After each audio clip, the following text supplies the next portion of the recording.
Yo RX back with another breakdown of UFC 286 Edwards versus Usman 3. We back for the third week in March Madness, which has been fucking great so far. Second pay-per-view of March Madness, which is crazy to get 2 pay-per-views in a month. Before I get into the breakdown, if you're new here, I do a recap of last week's card before every breakdown. So you want to do a quick recap of your Marab and Piotr? Probably not, because you want to talk about 286. But I think it's always good to put one more look over what happened a week ago and look to the future for that. So you want to do that? Let's do it. It was a fine card last week, as we start off with Harris and Gooden, pretty predictable. Why did people want Jared Gooden back in UFC? He sucks, so not much to say. Bruno and Tyson Nam, great fight for as long as it lasted, and I predicted correctly. Whoever dropped first, sadly it was the dude I picked to win, but you know, whatever. At least I got half of it right. Whoever dropped first, and Tyson got dropped first, Chandler style, so whatever. Lipsky and Aldridge, where the fuck did this Lipsky come from? Who the fuck is this person pretending to be Ariane Lipsky? Because she embarrassed JJ Aldridge. Like, she made a lot of people look fucking stupid, me included, mainly. Because again, where the fuck did this Lipsky come from?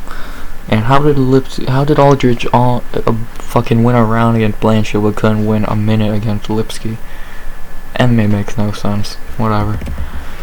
Henry and Gravely, fun fight. Could've won either way. And yeah, I'm happy. Can Victor Henry fucking stay like this for more fights? Because that boring, scared one we saw against the Sun Sal was lame. So, stay like this, Victor. Fremen dumbass. Fuck Cedric Dumas. I'm happy I got that pick wrong and he lost. And fuck him. Josh Fro, on the other hand, thank you for doing what Throgon could not.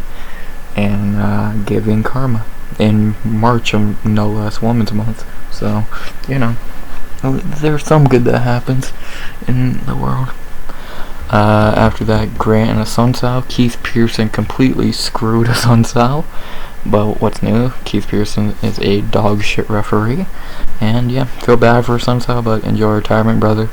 And yeah, Grant on the other hand, he lost that fight pretty much, but last second, insane submission, gets the win. And then featured prelim, Carl Williams and Bresky. I don't get why this was a featured prelim, but Carl Williams showed out. He looked really good, and showed Bresky is just not really good. Good win for Carl Williams. Interesting add to 170 heavyweight, and yeah, good showing in a weird spot. Main card, Petrino and Tecali. Anton is tough as fuck, but still lost the fight clearly, and Petrino has some problems, but fun fight. Bautista and Canetti. Yeah, Mario Bautista's a problem, and can he please fight someone legit now? Enough of these layups. He deserves to be fighting someone legit, because this is against it. Martinez and Saeed, great fight. Could win either way. Anyone calling that a robbery is a fucking idiot. And yeah, happy for John Mr. Martinez. He finally got to show how good he is. Yeah, not his best performance, but still got to win. And yeah, underdog season. Now to the big three. Krylov and Span. Great fucking wrestling match. Span made a low IQ move and got subbed. Span's good, but I think that just proves he's never gonna hit that upper echelon. And for Krylov, he's good too. He's actually really good, but let's be honest, nowadays he's probably gonna fight a top 5 guy, and let's be honest, Ratchik's gonna beat him, Jan's gonna beat him, fucking even Jamal Hill would beat him. Let's be honest. So, good win, but both guys kind of not in the best position. After that, co-main Volkov and Romanov. I told you. I fucking told you. Romanov sucks. He has no gas tank, and whatever fucking genius told him to come in even heavier should be fired immediately, because that dude's a fucking moron. When I saw my weigh-in day, I got more confident in Volkov. Romanov sucks. Go back to beating cans. And then the main event, god damn it, Piotr Merab and Piotr Yan. Piotr could not get this man off of him. Merab would not get off of him. Like, Jesus. Merab has gas tank. Probably the best gas tank in the UFC. Merab, insane wrestler. Why Piotr never threw a knee, I still don't know. But I do think Merab is still beatable. Yeah, Merab actually is really good. I still don't think much of his striking. Yeah, Piotr, he did hit Piotr a couple times, but I'm not impressed. So, no, I want to see him against Cheeto or Corey, whoever wins next week. And O'Malley's still getting a title shot, so fuck you, bitch. And Piotr, what the fuck, man. So, yeah, that was UFC Las Vegas. I love the vibe of the theater, and it was a fun card. So, besides that, please like, comment, sub. 100 subs will go by the end of the year. Timestamps down below for each fight if you just want to watch a certain fight, or you just fucking, if you're coming back to this video because you had to stop. Whatever the case, timestamps are down below. So, can't think of anything else to say besides, you want to talk about UFC 286 in London, England? With no Paddy or Molly, which it feels really weird. But we still got a 15 fight card, that's okay. So, you want to talk about it? Let's do it. We jumped from a recap to a breakdown real quick. But that's why I got timestamps. So, let's begin the card with a fight I'm really excited for. I'm more excited for this fight than the main event, just saying. Yeah, I'm very hyped for this fight, as we got Veronica, not Marcedo, Hardy, versus Juliana, Killer Miller. Very hyped for this fight. Let's talk about Veronica Hardy. Why should I bring out the red mohawk? That'd be fucking hilarious, but you know, you could dream. Veronica in the UFC is 1-4. Her last fight was in 2020, almost exactly March 18th. It was March 14th, so been a while. Her only win in the UFC is Polyana Viana, and her losses are Ashley Evans Smith, Andrea Lee, Joanne Robertson, and Bia Malecki. You can't really get mad at her losses, like, to be honest. Ashley Evans Smith is okay, and Andrea Lee is decent. Joanne Robertson's pretty good on the ground, and Bia Malecki, yeah, okay, maybe you could be mad at that one. I'll keep short and sweet with Veronica. She is only still in the UFC because she's hot. She's not a good fighter, and I think we're gonna see that proven again. We've already seen that proven against Bia and a couple other times, but yeah, it's just gonna prove that she's not very good. And let's be honest, she's only still signed to UFC. Not even because Dan Hardy, because Dan's gone. I think he just signed with PFL to commentate or some shit. So yeah, she's only here because she's hot, and she's about to be cut after this loss. So I'm happy she's back. She's so young, only 27, but I don't think she has the care for the game, and I don't think she has the skill for the game. So, keeping it short and sweet, not gonna lie. Not gonna really lie to you. To talk about her opponent, Juliana Miller, my favorite fighter from that tough season with Peña Nunez. No, not because she's won, because she's just the best, the most entertaining fighter. And on tough, she went 2-0, of course, beating Tara La Rosa in a fine fight. And then the fight, beating, I don't know why, sorry, I went too far down. In round 1, she beat Claire Guthrie. I think that's how you say her last name. think I fucked that up, but I should have. Claire in the rematch, and by the way, if you've not seen that fight, go watch it on ESPN. It's a great fight, the rematch of her and Claire. And then round 2, she beat Caitlin Neal, who I think is Invicta. So, yeah, and she pretty much dominated, if I remember, because she was just better. Like, she was easily the best fighter, female fighter, at least, on that season. And yeah, she's just good. And then obviously, to win the season, she dominated Brogan Walker. Just pretty much wrestled her ass off, and got the TKO in the 3rd and the awesome suck it chop after. Yeah, I'm happy she did win. She, I think, is a great add to the UFC, great add to women's 125, and I think she's gonna become a fan favorite really quickly because she does have that fuck you mentality, and she's a really entertaining fighter. I think this is a good way to start that, fighting a fighter with a decent name in Mrs. Hardy. And I think this is going to be a good way to jumpstart her UFC run. She's only 26, and this is only her fucking 5th MMA fight. So, I think the ceiling's high for Juliana. And I think the betting odds agree, having Juliana minus 435 to plus 325. Yeah, I agree. I really don't know how you could really pick Veronica in this fight. Like, where does she really beat Juliana? Striking? Probably not. Wrestling? Probably not. So, like, let's be honest, if you're picking Veronica, where do you see her winning at?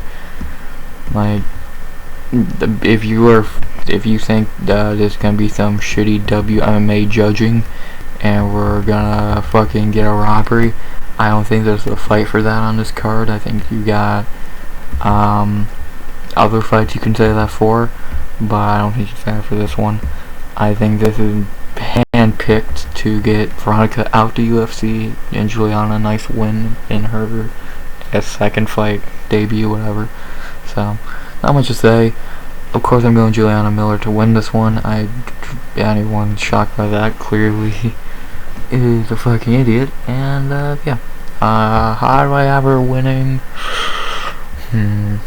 Dominating decision, finish. I'm feeling a finish. I think she's gonna make Veronica gas bad and get the finish. She's only had one decision win so far, and that was on Tough. I see either a submission or a ground and pound finish. So I think we're gonna lean.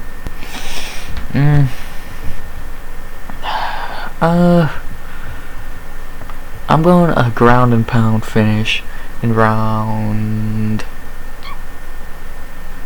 2. Yeah, I'm going round 2. I'm going Juliana Miller by TKO in round 2. Won't be shocked if it's submission, won't be shocked if it's round 3, won't be shocked if it's a 30-26 decision. But Miller's gonna win. So, going Juliana Killer Miller by TKO in the second. Very excited. After that, a fight I could give a flying fuck about. We have Jai the Black Country Banger Herbert versus Ľudovít, Mr. Highlight Klein. Just in case you might have to talk to you about that nickname. Let's talk about Jai Herbert.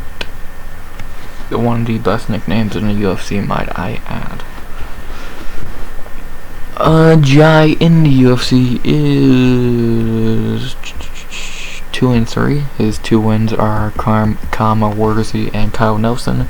His 3 losses are Francisco Trinaldo, Money Moicano, and Ilya Tapoya. His wins 2 fucking cans, and against Kyle Nelson he didn't even look good against, but I guess that's a running theme for Kyle Nelson fights. He's always the layup to someone, and it's a weirdly not a good performance. And then his for 3 losses, are you really gonna be mad at losing to Ilya or Money Moicano or Trinaldo? No. Overall, I don't think Jai's that good. I think he's not really good. He doesn't have the greatest of gas tanks. If I remember correctly, and he really never impressed me. Like, the most impressive thing he's ever done is get that lucky head kick on Ilya. But besides that, what do you really remember that fight for? Him being almost murdered. So yeah, I've never been impressed with Jai. Like, and I don't see why you would be impressed. Like I said, he had an underwhelming. His 2 wins are Kama Werze, who sucks, and Kyle Nelson, in a fight that legitimately, if you ask me what I remember about that fight, I remember them hugging against the cage, and that's about the long and short of it. So yeah, I'm not really impressed with Jai. And this could be the end of his fucking UFC run. Cause this make him 2-4. He is the first fighter with hometown advantage on his card though. First England, Scottish, home game, whatever. So, take that as you will. To talk about the opponent, Ľudovít Klein. Dude also had ups and downs in UFC. Maybe not to the extent of Jai, but still has had ups and downs. He is 3-2 in the UFC, the complete opposite of Jai. His 3 wins are Shane Young, Devontae Smith, and Mason Jones. His 2 losses are Mike Trizano, and Nathan Train. Klein's, when he's on, he's on. The knockout of Shane Young, demolishing Mason Jones. But then he's had fights like Trizano and Nate Landwehr where he's just not looked on. I think those were at 45, so I think he has found his home at 55 to a point. Then you have 2 nice wins trying to get, 2 okay wins trying to get number 3. Like, let's be honest, if you remember Mason Jones, not many people do. The dude sucked. So yeah, Mr. Highlight. Good on the feet, very good on the feet. And that kick is deadly. He has good hands. He does get them finishes, only 3 decisions to 8 KOs and 8 submissions apiece. So that's an interesting stat, 8 and 8. And yeah, not really much more to say.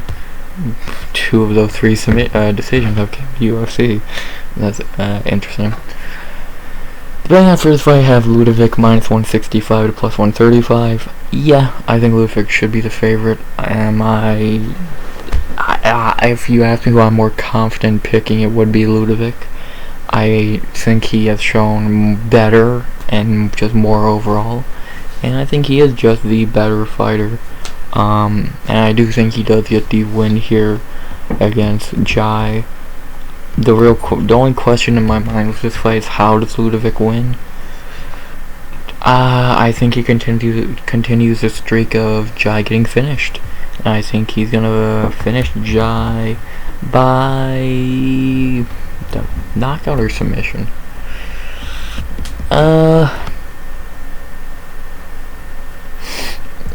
Fuck. Let's go with, I'm feeling a knockout in the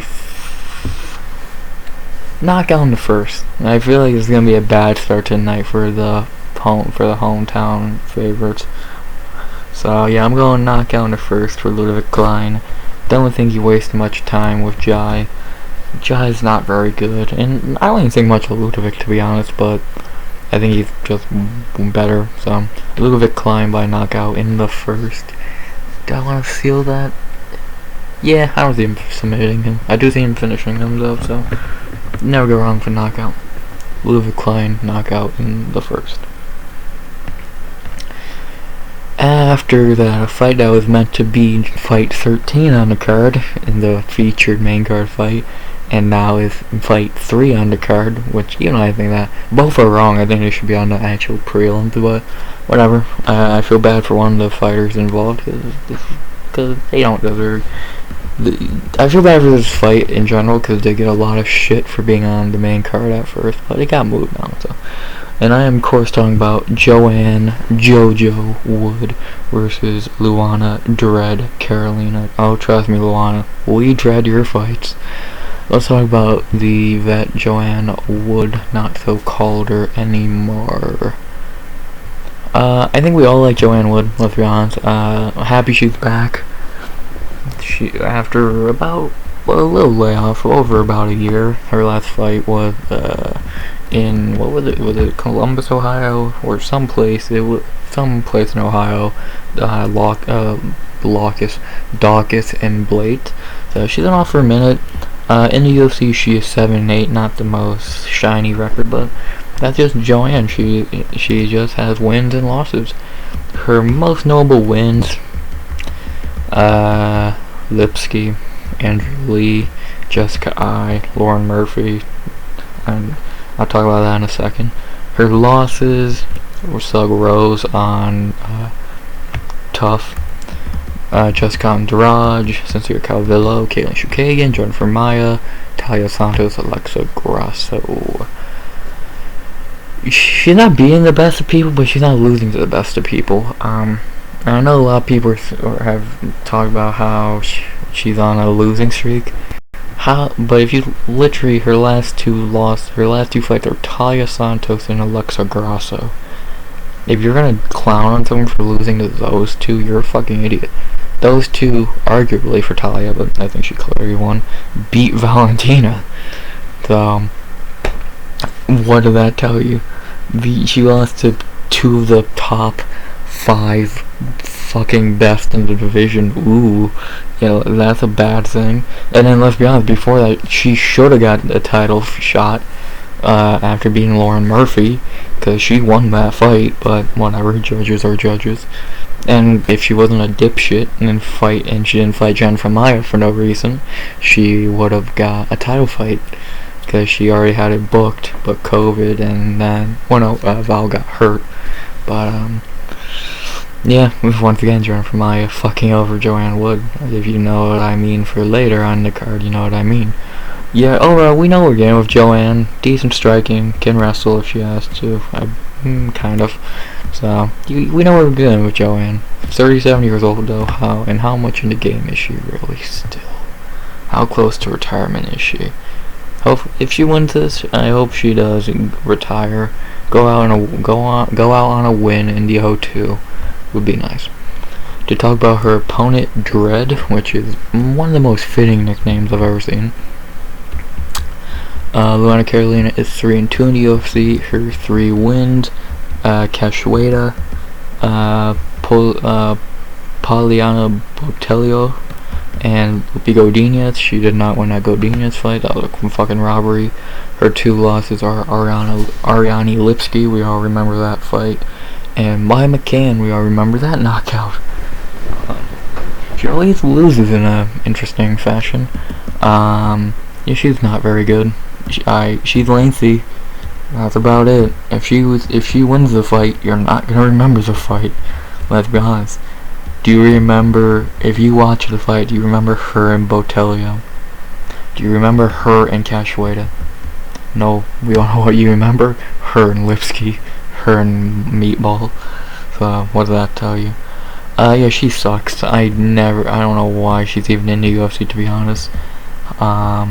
I've never been impressed with her, and like I said, why did Dana give her a fucking contract on Tough? She's not good. She's just fucking not. So, you got a fucking decision and you got a contract? What the fuck? No, Dana, stop making stupid fucking signings. You're really good at it. So, yeah, the bands for this fight have Joanne Wood -165 to +140. Out of Joanne -200 and up. And in fact, this might be my weirdest lock of the night ever. Joanne Wood is my lock of the night. I think, if you couldn't tell, it's hard to find a lock of the night for this card. I look at it this way: unless the judges fuck over Joanne, she should win this. Let's be honest. Unless they fucking rob her, which they might. But let's be honest, she should win this. She's a better fighter, and just 3 fights ago she was beating Lauren Murphy, who ain't good, but still 10 steps better than who Carolina has beat. Fucking Botelho and Cachoeira. So yeah, I'm going Joanne Wood by decision here. Like I said, unless the judge is fucking robber, she should win this fight. So Joanne Wood by decision, lock of the night. Weirdest lock of the night ever, probably. After that, we got a interesting flyweight bout, which could have me making a pick that looked smart or stupid by the end of the night. I'm not sure if I'm going for that pick yet, but we got Jake White Kong Hadley versus Malcolm X Gordon. Fun fight, step up in competition for Hadley, and let's talk about Hadley. Jake in the UFC is 1-1 after coming off Contender Series. He probably should have not been signed, but you know, Dana's Dana. In his UFC debut, he got completely embarrassed by Ali Nascimento, but I'll give him a break. Ali Nascimento is really good. And then in his last fight against Carlos Candelario, he completely just ran through him. But with Carlos Candelario, if you're not running through him, you really do suck. I'm not impressed by Jake yet. And he shouldn't have been signed, and then he's 1-1 in the UFC. So I'm not impressed with him yet. He's okay. He's a fine striker. He can wrestle some or grapple some, whatever. But I'm just not impressed with him. I've just not really been too impressed with him so far. Yeah, he's still young, only 26, and this is only his 11th fight.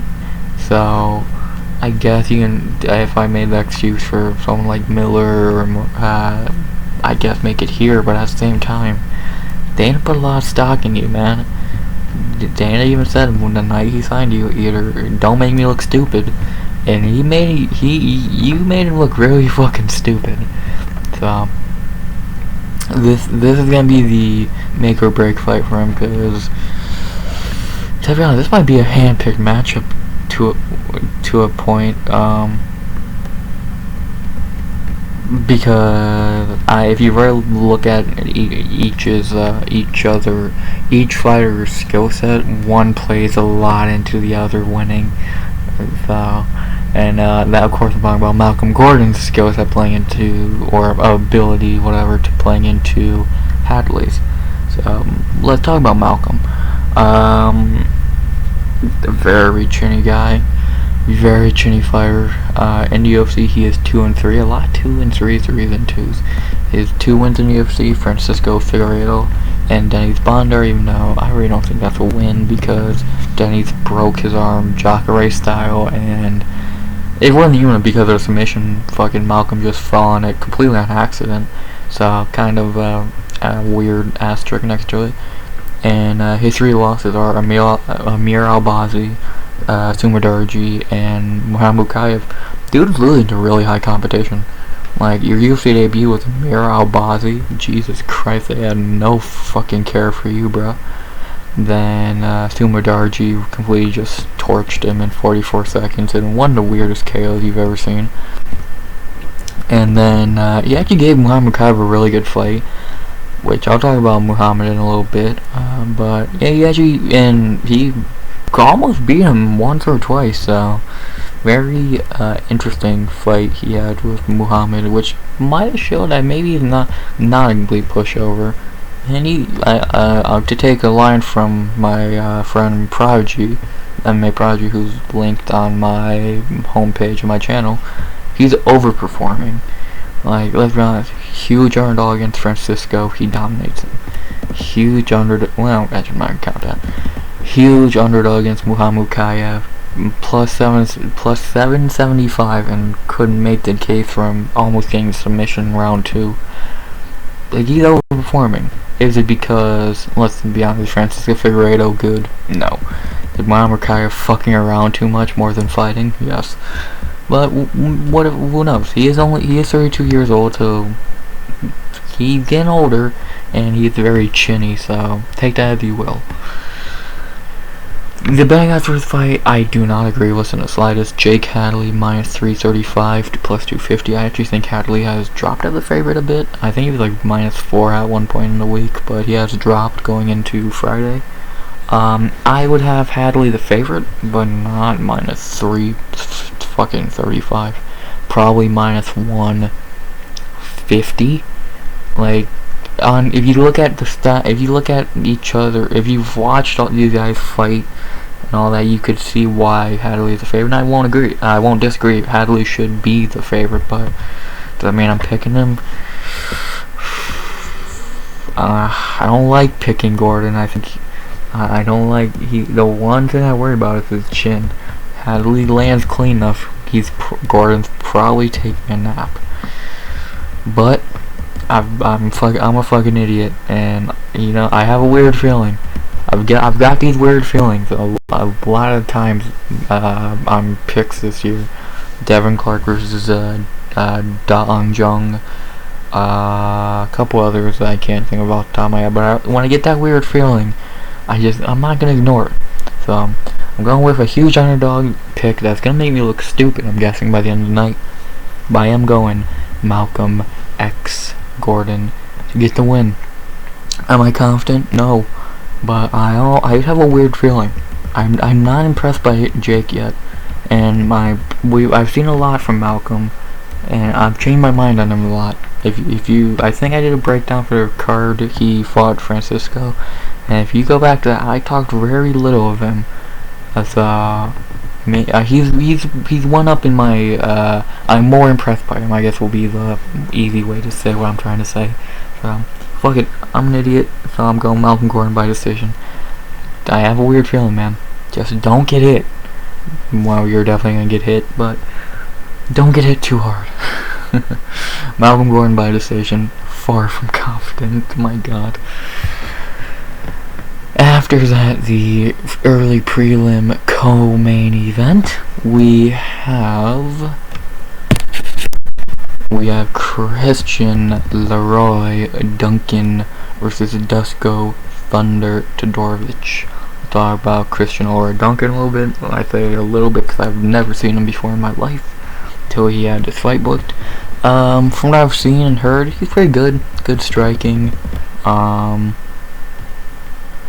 Good striking, pretty much, is all main thing I've heard about him, which is good. Fighting a guy like Duško Todorović, to have good striking is a very good thing to have. He 5 knockouts, 1 submission, 1 decisions. Come from Cage Warriors, 7-0. Okay, so all his fights have been in Cage Warriors. So he's come from a respected regional spot. And yeah, and the guys he's beat 5-0, 5-1, 10-5, 8-0. So it's not beating terrible guys. So yeah, I've heard good things about him. He's only 27. Could be a nice add to the middleweight division. To talk about his opponent, Duško Todorović, a guy I'm not impressed with. I've never been that impressed with over his UFC run. I'll say why. He is 3-3 in the UFC. His 3 wins: Daquan Townsend, Maki Patolo, and Jordan Wright. His 3 losses: Puna Hele Soriano, Gregory Rodriguez, and Chidi and Chokowani. His 3 wins are cans, let's be honest. Townsend, because I don't even remember that guy. Maki Patolo sucks, and Jordan Wright sucks. And then for the 3 guys he's lost to, Puna is okay, and then we know RoboCop and Chidi are really good. So he's not lost to awful fighters, but at the same time he's not fucking beat. He's not beat great fighters, if that makes sense. Big head, so, and he always has his chin up, very easily knocked out. I'm just not impressed with him. I've not been impressed with him so far in the UFC run. Yeah, he's coming off a win, but let's be honest, Jordan Wright. Do I need to say anything else? And let's be honest, there's a point in that fight where he was rocked by Jordan Wright. Could have lost.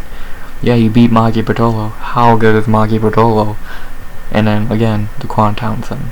Upset.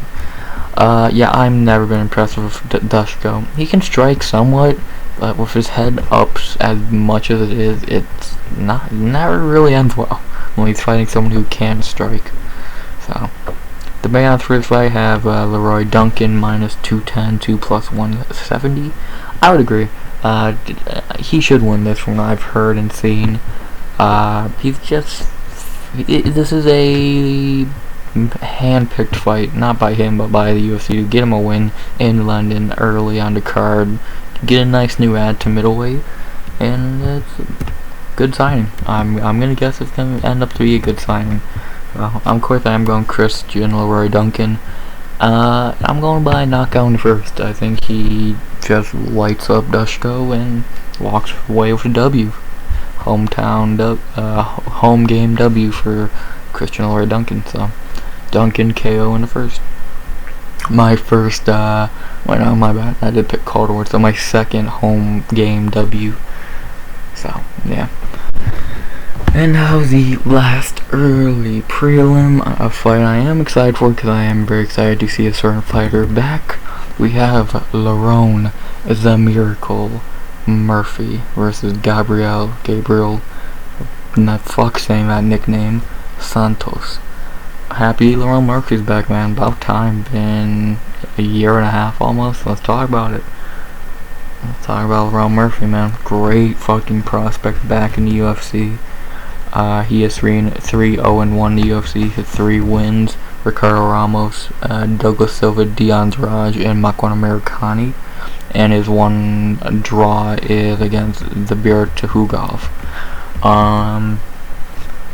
He's beaten decent guys. Douglas Silva, Dion Raj is a very good fighter. Ricardo Ramos is okay, and Makwan is a good challenge for a young guy.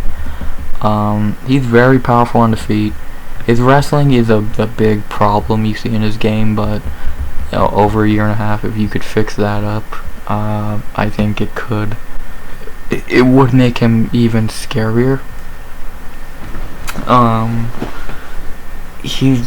The one thing, he is 31 years old, but that's prime fighting age, and he's had a lot of injuries. I forget what injury. He had a bad injury, I feel like, at end of last year. I forget what it was. Maybe it was like a vehicle, like a crash or some shit. But he had a really bad injury from what I remember. But I'm happy to see him back, man. I'm happy to see him back. Not much more to say. He's a very talented prospect. We've only seen 4 fights of him, but in those 4 fights, we've seen good and some bad. The main bad you should remember is Makwan completely controlling him for the first round. That vicious knee, man, is the main thing you remember. So, happy Lerone's back. To talk about his opponent, Gabriel Santos, he is the IFA, what fucking boat does he hold? LFA. I thought it was LFA, but yeah, he is the reigning LFA featherweight champion, I believe. Is it featherweight? I think it is. Yeah, featherweight. So he is the reigning. Well, he was, because I guarantee you they're gonna strip him now since he's in the UFC. But he was the reigning LFA champion when he got this fight.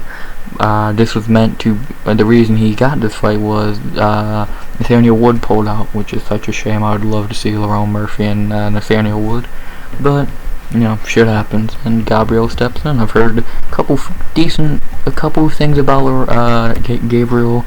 I've seen a couple people say don't count him out in this fight, but let's be honest, his only way of winning is wrestling. He's not gonna strike with Lerone, because if you do, you're gonna get fucking knocked out. And yeah, I don't see this going too great for this kid. Someone is gonna go 11-0, 10-0. And I don't think it's gonna go well for the person stepping in on short notice. The main odds for this fight are not showing up on Topology, so let me look at what they are on Best Fight Odds. I don't know how Topology don't have them up by now. This fight's been booked since like Tuesday, Monday, maybe even last week. Lerone Murphy is minus 185, 170 in that range, which I agree with. You'd think against a guy coming on short notice, you would say he should be a bigger favorite, but since Gabriel is 10-0, reigning champion LFA, and seems to be a decent fighter, I could understand. And Lerone's been off for a while, injuries, whatever the fuck. So yeah, I get it, but I'm still going Lerone to win this. He should win this, if we're being honest. If he doesn't win this, then he got wrestled and maybe even submitted. But I just really don't see that happening. Gabriel would need to rob it pretty much and just non-stop do it, which, let's be honest, is he going to do that? Probably not. So I am going Lerone Murphy to win this one, and I'm feeling a decision here. Coming in, not being first fight in over a year and a half against a decent fighter. Well, I'm going decision. Fuck, I can't speak right now. I could see a finish. I won't be shocked at a finish in the slightest. Like I said, Lerone does have dynamite in his hands, but I do think he's going to get the decision win here. So Lerone Murphy by decision. Fine early prelims. The two fights I'm hyped most for are the female fights, coincidentally enough. I'm very hyped for Miller and Hardy. I'm happy Joanne Wood's back. Besides that, I'm interested in Leroy Duncan. Lerone Murphy should be fun. And then I guess Malcolm Gordon Hadley could be fun. I don't care about Klein and Herbert. So whatever. What you say? Good early prelims. Now on to the prelims. So, and we start off the prelims with a guy I've talked about a little bit earlier, but time to talk about him more now. We have Muhammad the Punisher Mokaev versus Jafel Pastor Fialho. Let's talk about Muhammad Mokaev. I think a lot of people are starting to know Muhammad Mokaev by now. Amazing prospect who's had some weird performances though. He's had some very sus performances. He's 3-0 in the UFC. His 3 wins: Cody Durden, Charles Johnson, and Malcolm Gordon. The Durden fight looked amazing. It was the Johnson and Gordon fight that you really scratch your head at, because the Johnson fight, he didn't even have a bad performance, he just had a boring performance. And then against Malcolm Gordon, he had a bad performance. He lost round 2, if I remember, or at worst almost got subbed. And against a dude like Malcolm Gordon, when you're this hyped up, I don't think many people look at that in a good light. So I do think he is only 22 years old. I do think he's an amazing prospect. I think as of right now, his floor at flyweight is top 5. If you told me he's gonna be a champion, I won't disagree. Dude looks great. He is. I think the reason he's having these underwhelming performances, at least the Gordon fight, maybe not Johnson fight, I feel like he's fucking around too much. I feel like he's trying to be a character more than just fight. Like, I think he's trying to build a name off of outside the cage, or just how, like, being stupid than actually fighting, which was incredibly stupid. Fight, do your thing, and like, I don't get it. I'm confused why he's having you can tell he has all the talent in the world. Dude's 22 years old, and I could right now, him and Todorović both look like future. They could be the next Figgy Moreno for this division. But right now, Tarja looks flawless. Mokaev looks like he has flaws. So weird. It's weird talking about Muhammad, because you know how good he is, but he's not shown it lately. At least against Durden he did, not lately. To talk about his opponent, Rafael Filho. I hope I'm saying that right. Fialho. Is he related to Henri Fialho? He is making his debut coming off Contender Series after a finish. Roybert, not saying our last name. I kind of remember his Contender Series fight. He looked okay. Got the finish against 7-0 dude. If I remember, if I remember correctly, it was just okay. Nothing special about it. If I remember, I didn't think much of it then, and if I watched it back, I don't think I would think much of it now. He's fine. Should he have been signed? I guess.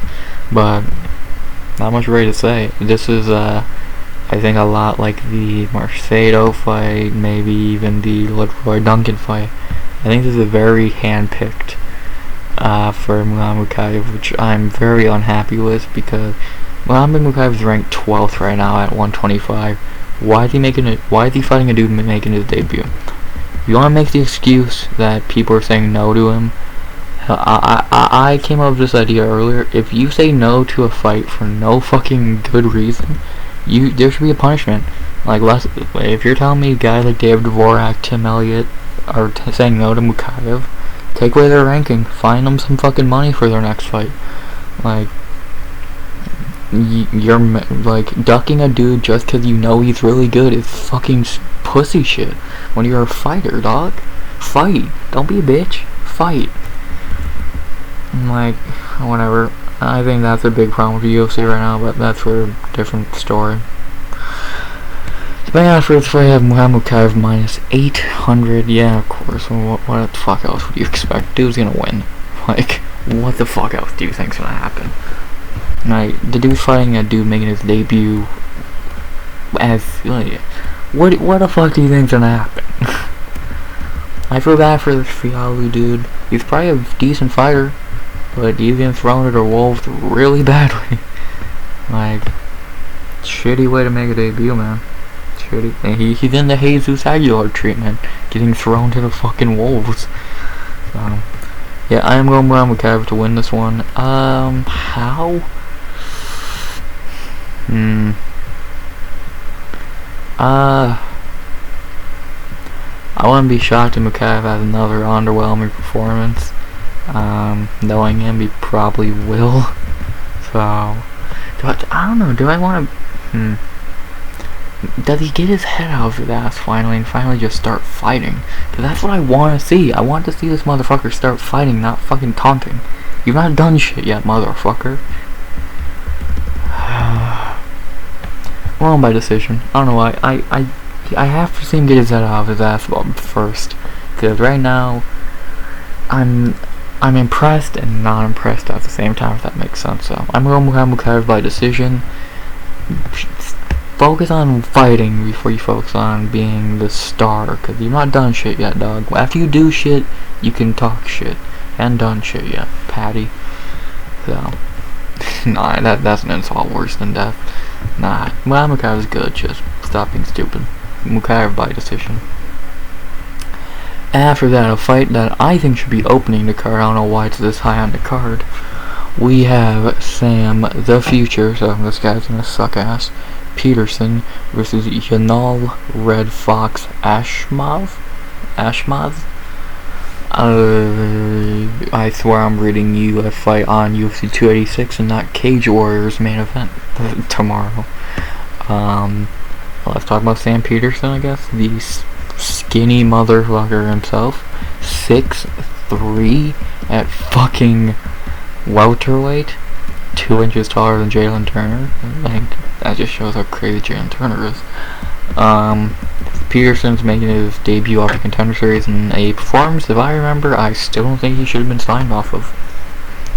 Like, I was not impressed by his performance on Contender Series. Maybe it's just me. I was not impressed. Especially with the guys that we had on. I guess the people we had on that episode kind of factor in. We had people like Jenkins and Bo Nickel, so I guess it kind of factors a little bit, but if I remember correctly, I was not impressed by Sam Patterson. So he shows promise. Bad thing is his nickname's The Future, so you know he's gonna be dog shit. But you know, besides that, I guess there's things you can like about him. He's very lengthy for 170. If he makes weight easily, that could be a very interesting thing. Like, I don't know. His main thing is he's lengthy as shit, and my bad, he's a lightweight at 6'3". What the fuck do you eat, bro? Do you fucking eat? Jesus. yeah, I don't know. I don't really know what to say about this fight. This fight, I really don't have much to say. To not talk about his opponent, Yanal Ashmoz. Never seen him a day in my life, and not heard great things about him. So, no, not gonna waste your time on that. Betting after this fight, I have Sam Peterson minus 280 to plus 225.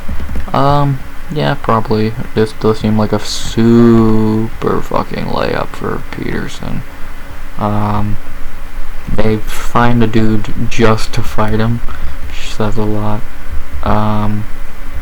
Yeah, I'm not gonna waste my time. I'm going to Sam Peterson by decision here. Not much to really say. Not impressed with this fight. I think this is the worst fight on the card by a mile, and yeah, not very happy that that's going. I'm not happy Sam Peterson is fighting over Mokaev, Ron Murphy, fucking Joanne Wood. What the fuck? Whatever, I guess. You better be good, man. With that future nickname, you're probably gonna suck. So, whatever. On to the next fight, the prelim co-main event of the evening. We have Chris the Problem Duncan versus Omar, Venezuelan fighter, not Vixen, that's already taken, Morales. Let's talk about Chris Duncan. Chris is making his debut off Contender Series where he actually went 1-1. He had his first shot against Slava Klaus Borshev, where he got knocked out cold badly. But then he won a fight in whatever the fuck UFL is, came back against Charlie Campbell, and had one of the best Contender Series fights ever.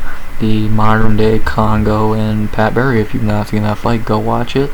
It's a minute 43 of fucking craziness. Literally did the Congo to Pat Barry. Swear to God. It was a great fight. He deserved a contract after that. And now he's here. Dude's tough. Dude's mainly a boxer. You're not going to really get anything else out of Chris Duncan than just boxing. But it works. He has power, as you can see by the shot he did knock out Campbell with. Was not even that. It was a weird shot. It was like ducking down. I don't know, Cook-ish, if I remember. So, dude has power. Most of his fights are knockouts, or wins are knockouts. One submission on his record. Let me see that one. It was his first fight, so yeah, 2018. So, yeah, I can see him becoming a fan favorite dude, a lot like Miller. Dude just seems like he's gonna have a fun fight every time out. So, yeah, not much to say about Duncan debut, and you know what you're getting. To talk about his opponent Omar Morales, who's stepping in on short notice for this one. It was supposed to be Michael Figlak, I believe, but Omar steps in. Omar in the UFC is 3-3. His 3 wins: Dung Hung Ma, Hyun Ma, Gabriel Benitez, and Shane Young. The second person to beat Shane Young on this card. His 3 losses: Giga Chikadze, Johnson, Pearson, Euros, Medic. His 3 wins, not really much to say about him. His 3 losses, are you really gonna be mad at losing to Giga as the favorite, might I add? JSP or Euros Medic? No. Here's not. Omar is okay fighter. I'm not. I've maybe at one point there was some intrigue in him, but Giga completely, if I remember, completely just destroying him. Yeah, he beat Shane Young, but what did that really say? And then he got beat up by JSP and Euros Medic. So, some ups and downs in his career. He is 37 years old. So, how much in a tank does he really have left? Like, maybe he, I don't know. I think this is kind of a make or not even. This is kind of make or break thing for him, because this is a huge step down.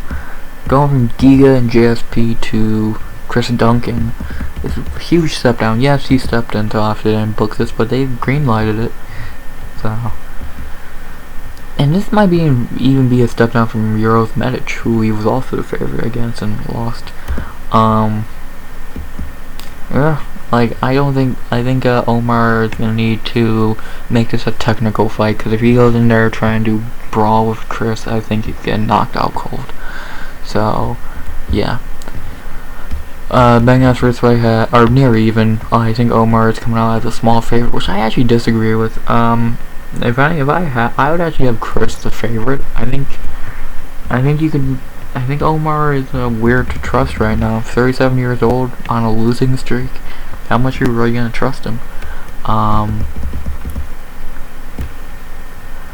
I think unless he can make it a technical fight, Chris Duncan's gonna bring the heat to him right off rip. So yeah, I'm going with Chris Duncan this one. I think he's gonna fucking bring the heat, and I think that he's gonna fucking engulf Omar, and Chris is gonna get the W. So I am going Chris Duncan by knockout, and I think they come out fired up, want to brawl, and I feel a first round knockout. So Chris Duncan by knockout in the first. Nice new ad for the Scottish. Mostly every Scottish fighter is fighting, besides Paul Craig on this fucking card that I could think of. So I think this is another win for them. So far I got them getting 2 wins. And I'm going to spoil it now, they're going to get number 3 on the main card. But yeah, Chris Duncan by knockout in the first. But Omar could win. Not saying he can't, but he could. So, Chris Duncan. After that, the featured prelim, a fight that almost could just fucking make it a wrestling match, it wouldn't change. We have Jack Tank Shore versus Makwan, Mr. Finland, Amirkhani. Let's talk about Jack Shore. This is Jack's first fight at 145 after moving up from 135, where he's still ranked that for some reason. Jack is 5-1 UFC. His 5 wins are really no one impressive. Timur Valiev, who even then he didn't look that great against. He's not like that impressive in a couple of his wins. Hunter Azure, Ľudovít Shalolian, and Timur Valiev. And then his last fight against fucking Ricky Simone, Ricky showed him there's levels to this. Ricky exposed the one thing that I think a lot of people saw in Shore's game but never got exposed. His striking ain't it, chief. His wrestling's good, but if you can make him fight, if you can make him strike, you're probably gonna win, like Simone did. Jack, if Jack can get some striking, it could be a big problem, especially at 145. So I don't think he's cutting as much weight, but still he still needs to get that striking. Good thing for him, they gave him a matchup where he really does not need to show off the striking, but it would be, I think it'd be a smart thing to show you can strike in a fight where you're not worried about the opponent striking in the slightest. So where you are the one opponent, maybe at 145, he is the better striker then. So Jack's good, very good wrestler, and just need to improve that striking. He's still only 28 years old, still could call him a really good prospect, and I'm interested to see how he looks on the scales today for his first time at 145. So I never thought of him as a big 35. He's only fucking 5'8". Maybe I'm stupid, but I never saw him as someone who needed to move up, but maybe it's the best thing for him. To talk about Makwan Amirkhani, we all know what we're getting with Makwan by now. A dude who has not much in the gas tank, but really good on the ground, good test for really anybody, and never really always shows up, win, lose, or draw. In the UFC, he is 7-6. His most notable wins, Andy Ogle, the 8-second finish, Jason Knight, Chris Fishgold, Danny Henry, Mike Grundy. So he beat pretty much nobody. His losses: Arnold Allen, Shane Burgos, Edson Barboza, Kamala Kirk, even though he won that fight, Lerone Murphy, and JSP. Are you ready to be mad at the people he lost to? Arnold Allen, who we know how great he is. Shane Burgos, really good. Edson Barboza, come on. Ron Murphy and JSP, amazing prospects. They're not like the dudes losing to shitty fighters. He's just losing, which is not a good look. He is 34 years old. If he did have a prime, it is probably over by now. His gas tank, like I said, is very heavyweightish, where you're getting about a round tops of cardio, and you're lucky to get that, because usually if the fight goes in round 2, you see him very quickly decline, and that's why most of his wins, he has 12 submissions, 11 of them are in the first round. He has 1 knockout in round 1. He has only 4 decision wins. I wonder why. Like, you know what you're getting with Makwan. He's gonna try and wrestle you. You're not worried about his striking in the slightest. Like, unless he throws some lucky shit, you're not worried about his striking. He only had 1 KO in the UFC, and it was his debut. So, by flying knee, which I don't think he's gonna do that against fucking Jack Shore. So, yeah.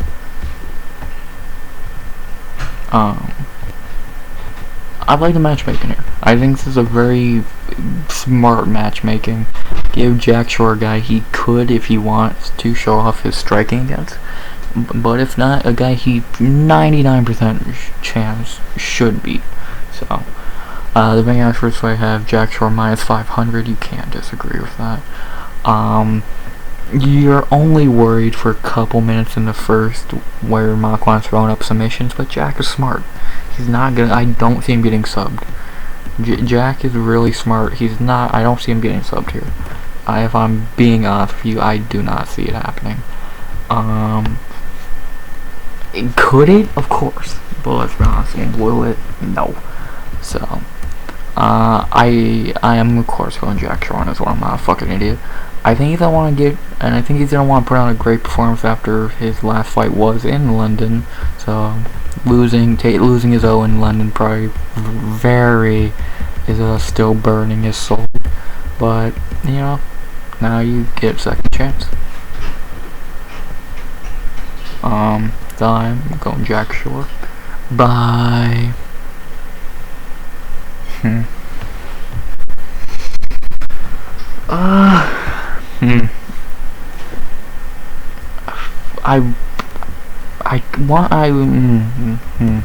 Trying to think. I think he's gonna finish Makwan, because like I said, Makwan does have that very bad gas tank. But how do I think he's gonna finish him?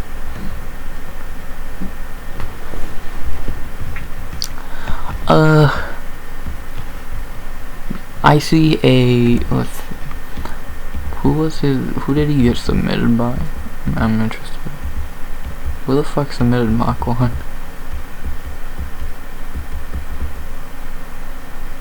I guess I'm not gonna figure that out, because apparently it just never fucking happened. It says it happened, but I don't know. It didn't happen in fucking UFC. Yeah, I'm going Jack Shore. I think he's gonna get a TKO finish. I think he's gonna get a ground and pound finish in the second. I think he gets a ground and pound finish in the second. I won't be shocked if it's a submission. I won't be shocked if it's a decision. But I feel a ground and pound finish for Jack Shore in the second. So let's see, when was his last finish? His last ground and pound? Round 3, round 1. Okay. Cool. Yeah, I'm going Jack Shore by TKO, ground and pound in the second. Make Makwan gas early and get that dub. So, Jack Shore by TKO in the second, a lot like Joanna Miller.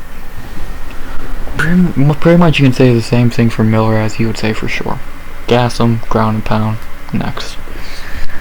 So those were the prelims, pretty good. Couple things to be interested in: Juliana Miller, Joanne Wood, Chris Leroy, Duncan, Leroy Murphy, Mokaev, Chris Duncan, Jack Shore. Like, the only duds, in my opinion, Herbert and Sam Patterson. Besides that, you really got a fun prelims. Maybe not pay-per-view level completely, but decent enough. Now we move on to the main card, which opens up with a fight that I'm shocked ain't a featured fight, but I guess I want to start off with some decent name value. As we have Marvin, the Italian Dream Vettori, versus Roman, the Caucasian Dolidze.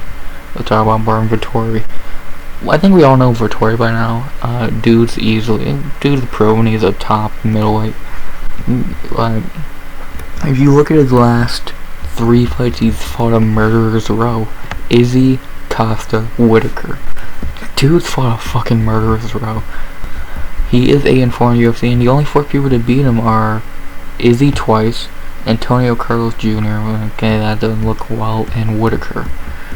And his wins, to just run down a couple people, he's beat and Andrew Sanchez, Jack Hermanson, Kevin Holland, Paulo Costa. Dude's being a couple decent guys. Do I think he's a great fighter? No, not really. I've never been super impressed with him, but I'm still been impressed at times. Like, and he's never done anything that insane. Like, let's remember, we all knew he was gonna lose to Whitaker, and he did. We all knew he probably should have beat Costa, and he did. We all knew Izzy was probably gonna beat him.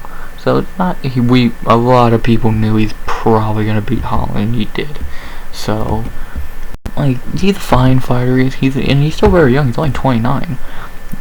Like, let's be honest, how do you see a fight with him Poatan going? The question to be answered. Maybe down the line. But right now we don't need an answer. We don't need that question answered because he's not fighting Poatan nowhere close to title shot. He's fighting Dolidze, and yeah, we know we're getting Vettori. He's a very well-rounded fighter.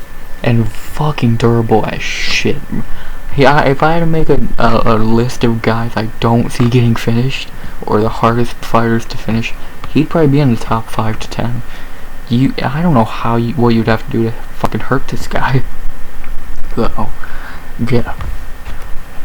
To talk about his opponent, Roman Dolidze, yeah, he really should be undefeated. At 12-0, his one loss to Trevor Giles was a robbery. But besides that, in the UFC, he's only got W's. His 4-fight win streak he's on right now: Star Pooley, Kyle Dawkins, Phil Hawes, and Jack Hermanson. Let's be honest, are those really good wins? Not really. Like, let's be honest, Kyle Dawkins, Star Pooley, and Phil Hawes, they suck. And Jack Hermanson, let's be honest, not very good. So I don't think much of Dolidze. I've never saw much of Dolidze. He is 34 years old, and yeah, he's hit a nice stride lately. But look at the context. Who has he beat? And how is he even beating him? Let's be honest. Can you even remember the Star Pooley fight? He ran through Dawkins as you should. He ran through Hawes as you should. And he got in the weirdest position I've fucking ever seen against Jack Hermanson. So he's a fine fighter, but do I think he's this top 10 dude that he's ranked at? No, I really don't. He's just an okay fighter. I think this is a step up that's gonna show where he is skill wise. And it's not fucking Marvin Vettori, top 5. So the betting odds for this fight have Marvin Vettori minus 275 plus 220. I'd have Vettori 300 and up. He should. Unless he gets in a Hermanson fucked up position, he should win. So I'm going Marvin Vettori by decision. I think he's just gonna outclass him and show Dolidze could beat guys like Hermanson and Dawkins, but he's not top 5. So Marvin Vettori by decision. Not much to say. Could the upset happen? Yeah, but I'm not counting on it. After that, spoiler now, this is a biased as fuck breakdown of this fight. If you don't want to hear a biased as fuck breakdown, skip to Gunnar Nelson and Bryan Barberena. Because if you know what the next fight is, and you know me on Twitter or even Instagram, you know how I swing in this fight and how I'm going to swing in this fight no matter what. Because the next fight that got moved up to the main card for Joanne Wood, that doesn't give it away what fight it is, come on. we have Jennifer Maia versus King Casey O'Neal. Yeah, again, if you want to skip to Barberena, you can do it now, because you already know this can be the most biased fucking breakdown you'll ever hear of this fight. Let's talk about Jennifer Maia. I think we all know Maia by now.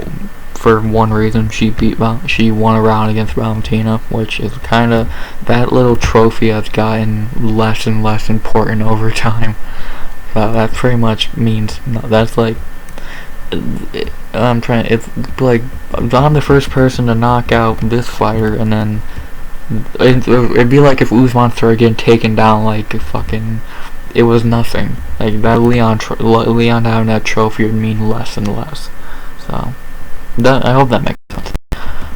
Jennifer is 5-5 in UFC. Her main wins: Alexis Davis, Roxy, Joanne Wood, Jessica I, Maria Morozov. Her losses: Liz Carmouche, Caitlin Chukagian twice, Valentina, and Manon. She's winning when she should. Like, let's be honest, the 5 people I named, she should be beating, and she is. And the 5 people I named she lost to, maybe you can make the case she should be beating Chukagian, but I think they're both shitty fighters who I never thought much of, so flip a coin, you got how I think of those two. She's a fine fighter. She's a borderline. She is a gatekeeper. She is 34 years old. And she's just decent enough to be a gatekeeper. Like, let's be honest, she's never getting back up to a title situation. Let's be honest, do you think she stands a chance against Erin Blanchfield? Jessica Andrade? Alexa Grasso? Fucking, Talia Santos? No. But do you think she can still beat people like Araujo, fucking Cynthia Calvillo, Miranda Maverick, maybe? Yes. So yeah, she's a gatekeeper now. Her, Chukagian, and Lauren Murphy have turned into the gatekeepers of the division. They went from the top of the division, only because no one was in it, to now being the gatekeepers who are dropping, like I predicted when Real Fighters came in, because those who are not good, they're only up as high as they were because no one was in the division, and I think that's being proven more and more. Thank you. Yeah, and overall, Maia is very well rounded. She can strike and she can wrestle, grapple, whatever. Now, again, you can skip now, this can be biased as shit, but to talk about her opponent, King Casey O'Neal, my tied for favorite fighter in the UFC with the Sugar Show, Sean O'Malley. She's back. Been off for a year because of torn ACL, and I could not be more happy that she's back. In the UFC, she is 4-0. Her wins: Shanna Dobson, Laura Fritzen, Antonina Shevchenko, and Roxanne Modafferi. And she's had 4 dominant performances. She ran through Shanna Dobson, as you should. She ran through Laura Fritzen, as you should. She ran through Antonina Shevchenko, as you should. And she ran through Roxanne Modafferi. I know that last one people are gonna roll their eyes at or question, but rewatch that fight. That split decision, it makes no sense, and I will keep saying it. People only think that fight was close because it was a split decision. If the judges scored it 30-27 across the board like it should have been, people would look at that fight as a domination. But shitty judging makes people think that fight was close. So get your head out of your asses. That fight was not close. To talk about Casey's skill set, her strike, I'll talk about the main thing everyone's talking about. Her striking does need to improve. She has the volume. I think the Roxanne fight showed volume, but she needs more head movement, more movement, and more oomph. Like, she's very hittable, obviously, but at the same time, I think that easily fixed. She's only 25 years old, been off for a year. If you don't think she's fixing her main problem in her game, you're an idiot. Her wrestling's fucking great. Is it Erin Blanchfield? No. I don't think many people are Erin Blanchfield. But she's probably, you could easily say, the second best grappler, wrestler, whatever, in women's flyweight. Like, she gets the takedown and just fucking mauls you. She does not lay on you. She fucking ground and pound mauls you. She has 3 TKOs for a reason. She has fucking 2 submissions for a reason. She doesn't fucking gets on top, throws elbows, and if the submission's over, she's gonna go for it. Like, and I'll throw the bias out the window. If you're stupid enough to think Casey O'Neill is not a good prospect, you're a fucking idiot. Maybe, does she need to improve her game? Yeah, her striking needs to improve, but I'll tell you right now, if she gets even fucking passable striking, she's gonna be a fucking top contender. And if you disagree with that, you're literally only biased because she doesn't fucking follow you or some shit. Like, let's be honest. Let's be honest. And I know everyone who's hearing this right now is like, well, fucking biased, whatever. Am I wrong though? You can call, if anyone else said this, would it be wrong? Look at it that way. She is a good prospect for the division. Her, Manon, and Ernworth are new wave, and 2 of them have already top contenders. The other, I think, I'll say right now, Casey didn't get her last year, she probably would be in that top 5, 6, 7. She would have beat Jessica Eye, and then she probably would have fought Jennifer Maia, Lauren Murphy, and probably would have won. So, I think, and honestly, I'll say right now, I think it could be a lot like I'm trying to think what fighter, I can't think of what fighter off the top of my head, but what if the injury was the best thing for her? She had a year off to get better. Because let's be honest, again, her striking is the weak, but her striking is not bad. She broke fucking record. She broke fucking female striking records against Roxy. So her striking's not bad. And the good thing for her, the only like hard hitters at 125 are Andrade. I don't know. I'm gonna stop ranting about how people underestimate and hate on Casey just because she doesn't follow you on Twitter, bitch. Nah, all bias aside, I think like Casey should win this. I think this is a very winnable matchup. Striking, she could win. Wrestling, I think she could win. Yeah, Maia's a black belt, but let's be honest. One fighter on top is just gonna lay on you. The other fighter's gonna slow ground and pound trying to submit you. You tell me which one's which. So, the odds for this fight do have Casey O'Neill minus 180 to plus 150. I would agree. Like, I'm shocked they went call. I'm shocked I've not heard all week. Maia's a good bet. She's not. The only reason Maia's a good bet is the judges might fucking try and fuck Casey again. So, that's my biggest fear for this fight, that the judges are gonna try and fuck her again. So, I am going Casey O'Neill, I know, shocker. But I am going Casey O'Neill, and I think she's gonna make a statement. I'm feeling a ground and pound or submission. I think she's gonna be the first person in the UFC to ever, or actually, let me rephrase that. I think she's gonna be the first person to, well, no, my bad, she has been finished. She's gonna be the first person in the UFC to ever finish Jennifer Maia. Manon couldn't, Valentina couldn't, Carmouche couldn't.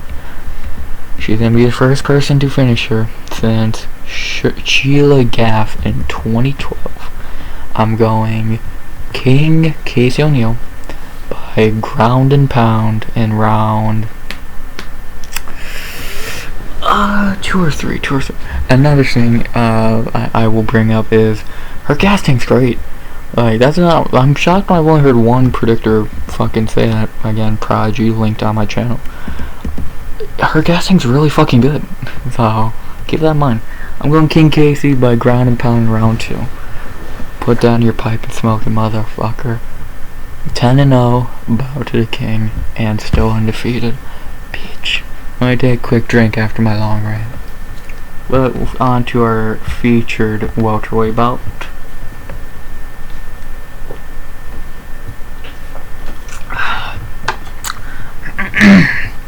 This is why I put timestamps so you don't watch the shit in between the breakdowns.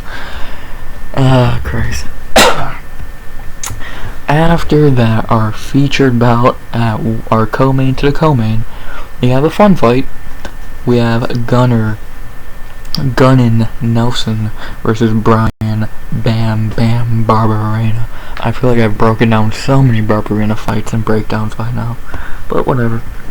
Who doesn't love Bam Bam Barberena? Let's talk about Gunnar Nelson. Oh, and by the way, this was meant to be Daniel Rodriguez versus Gunnar Nelson, but D-Rod pulled out. Barberena's a crazy motherfucker, and he stepped in. Just FYI. I would love to see Gunnar Nelson and D-Rod. Hopefully they can rebook that if Gunnar if Gunnar wins. But yeah, let's talk about Gunnar Nelson.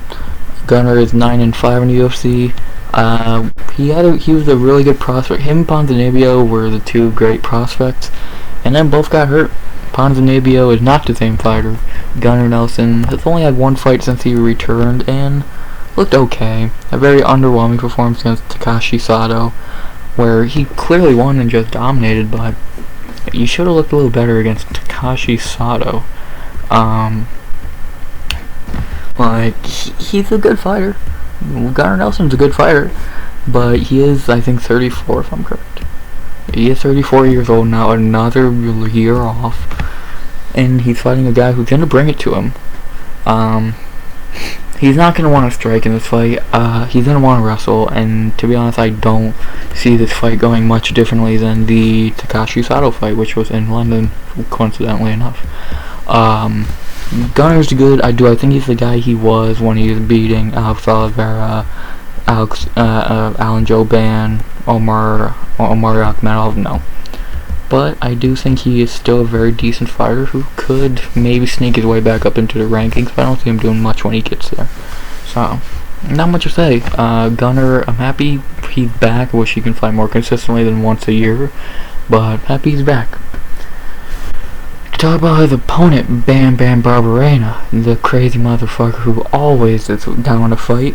I actually wish he stepped in next week to fight Michel Pieta, but you know, Bryan is 9-7 in the UFC. We're just gonna talk about what he's done recently. Over the last about 2 years, he lost Jason Witt in a close fight, and then he went on a nice 3-fight winning streak. Darian Weeks, Matt Brown, and Robbie Lawler. And then in his last fight, he got brought back down to earth by RDA, where he got embarrassed. I won't lie, that was embarrassing against Robbie Lawler, against RDA. RDA literally looked like he didn't even try. Barberena got taken down over and over and over, and got subbed. Which, if you're fighting Gunnar Nelson, it's not a good look. And by the way, I picked Barberena, probably one of my worst picks of the year. Yeah. Overall, we know we're getting Barberena. He wants to just swing and bang, but let's be honest, he's not going to be able to in this fight, and if he does, if he is able to, Gunnar Nelson's a fucking idiot. And he might lose on the feet also. Like, Barberena's only way of winning is clipping Gunnar and finishing him, because he's not going to be able to wrestle with him, and even striking he might lose, so, yeah. The betting odds for this fight have Gunnar Nelson -375 to +280. I would agree. Gunnar should win this fight, for being honest. He should win this fight. There's really not much more you can say.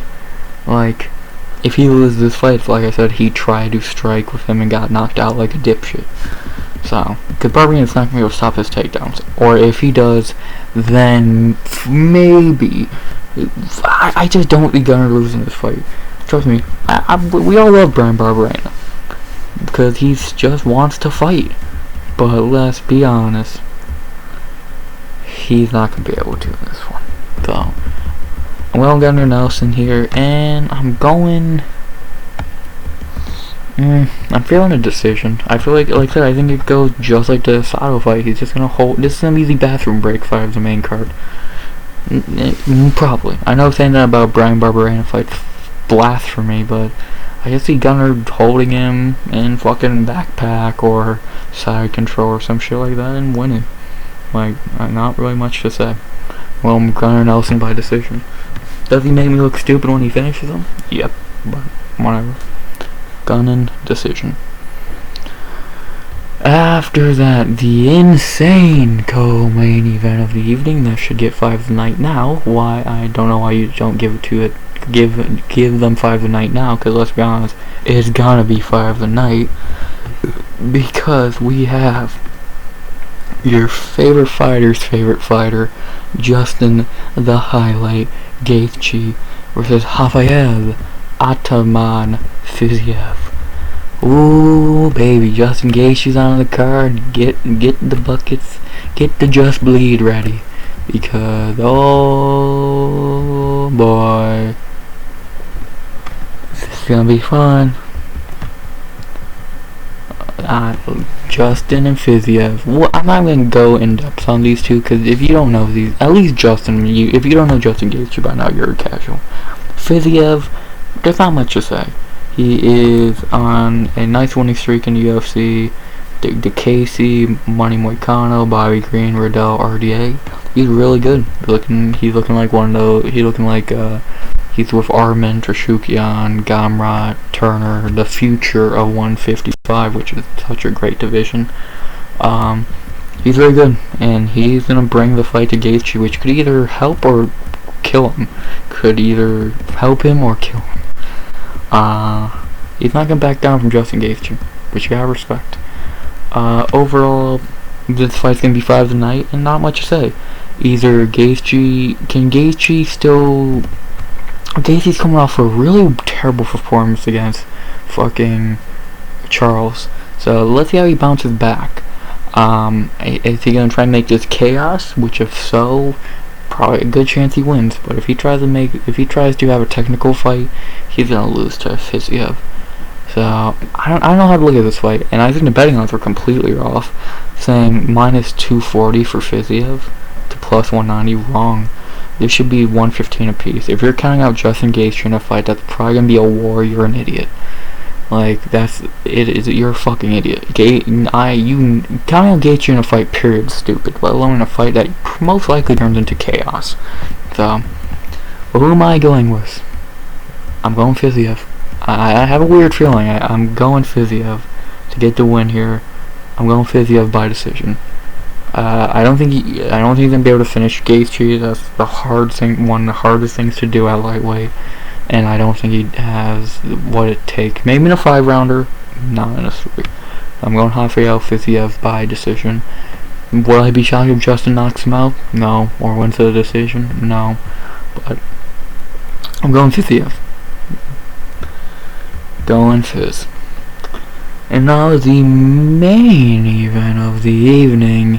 A fight, I'm not gonna lie, I don't give a fuck who wins. I don't care about the fight. I just care, the only thing that I care about this fight, Hamzat should fight the winner. We have, for the undisputed UFC welterweight championship of the world, Leon Rocky Edwards versus Kamaru, the Nigerian Nightmare Usman. 1-1. Who's gonna take number 3? We all know what happened in the second fight. Leon losing, then out of nowhere, headshot, dead. Can Usman recover from that? Usman is getting on the older side. He is 35, gonna be 36 by fucking end of the year. Bad knees. A lot of people say he's on roids, which I find funny that people just say that like it's just common fact. I think one thing people are a little crazy in is counting out Leon.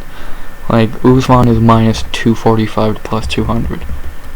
I don't know how. Like, if you're gonna go by the logic of Usman was clearly winning, he should do it again. I think there's a lot of things that play into that. Where the second fight was, how the second fight ended, how is Usman taking that loss, how he's gonna take that loss fighting Leon again, how Leon. I said this. I thought about this earlier. One of these two is gonna come in overconfident for some reason and lose. Either Leon because of the knockout, or Usman because he won this, because he was clearly winning the second fight. Who do I think is gonna come in more overconfident? I don't know, because I really don't care. But who am I picking in this fight? I could see it going either way, but I don't think it's -245 for Usman. I think it should be close. I think Usman should be the favorite, but like 130 to +115, like pretty much near even. So, but who am I going with in this fight? And still, I'm going Rocky to end the night in the O2 on top with the gold. New era until Hamza beats him. At 170, I'm going Leon or Rocky Edwards by decision. Not much more to say, and still, pound for pound, headshot, dead. So, I have no idea how long this video is, but it's probably my longest video, because I've talked a lot, and this is definitely why timestamps are needed. But to go over my picks one last time. Juliana Miller by TKO in the second. Ľudovít Klein by knockout in the first. Joanne Wood lock of the night by decision. Malcolm Gordon by decision. Christian Leroy Duncan by knockout in the first. Lerone Murphy by decision. Muhammad Mokaev by decision. Sam Patterson by decision. Chris Duncan by knockout in the first. Jack Shore by TKO in the second. Marvin Vettori by decision. King Casey O'Neill by TKO in the second. Gunnar Nelson by decision. Jafel Fiziev by decision. And Leon Rocky Edwards, and still by decision. Again, no idea how long this video is. I can't wait to figure that out. But yeah, you'll hear from me next week for the last time in March for UFC San Antonio, or is it San Diego? No, San Antonio. Cheeto and Sandman. I cannot fucking wait for that fight. But that's next week. This week we've got Justin Fiziev, which is crazy that we have that, and then Cheeto. But you know, we're getting spoiled in March, and then we have a break for April 1st weekend. But then we're back April 8th for UFC 287. Alex and his son Izzy going at it one last time, and you couldn't tell I'm saying Alex is gonna win, but that's for that breakdown. April 7th, Friday, 1 p.m. But yeah, one more breakdown this month. Next Friday, same bad time as always. But you know, not much more to say. Hope you enjoyed the video. Like, comment, sub. Tell me your picks down below, your bets, whatever. And as always, unless I'm forgetting something to say, which I don't think I am, RX out. Bow down to the 10-0